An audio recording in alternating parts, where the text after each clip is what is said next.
now it's to the point where, it's easier to stay home, I think. Dawn Howell works hard each day as a waitress at Sharkey's, but she knows of others in the service industry who are making more money by staying home and collecting government checks. And a lot of times I've heard of some people, they quit as soon as they get their stimulus checks. So, things are just different, and people see things differently now, it seems. In fact, the head of the local Chamber of Commerce says the increase in unemployment and COVID checks are forcing some places to close early. And that's actually happening. You see signs on doors, sorry, we're closed because we don't have enough staff.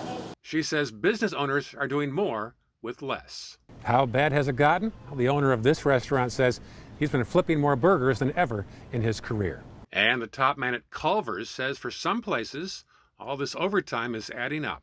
We're going to see that there is going to be in all industries as we have to adapt to the current situation.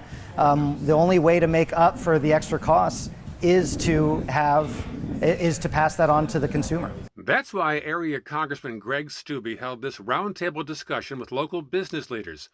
They say they've seen the impact of those choosing to live off expanded government checks rather than return to the workforce. By adding more money and making it easier for people to not do anything, be at home, not work, and you're making more money at home not working than you are in businesses, it's very problematic for our country, it's problematic for our economy, and it's problematic for small businesses like this who rely on a workforce.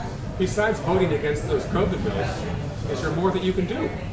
I think we'll continue to work on bills that we hopefully could get passed. Unfortunately, until Republicans take the House back in 2 years, those type of bills aren't going to be able to pass. Luckily, we live in a state like Florida. Thankfully, we have a governor that has kept our state open and has continued to have our state open, which I think is great for our economy. But we need to continue to allow to have businesses the tools that they need, and right now that's employees. And if we're paying people more money to not do anything and be home and not work for a living, that's real problematic for our country. In the meantime, workers like Dawn Howell say they'll continue to work even if they could make more money staying on the couch. I don't want to live off of the government. I want to be able to support my family on my own. This incentive to stay on the couch, ironically, is taking place at the same time that record numbers of people are moving to Florida every day.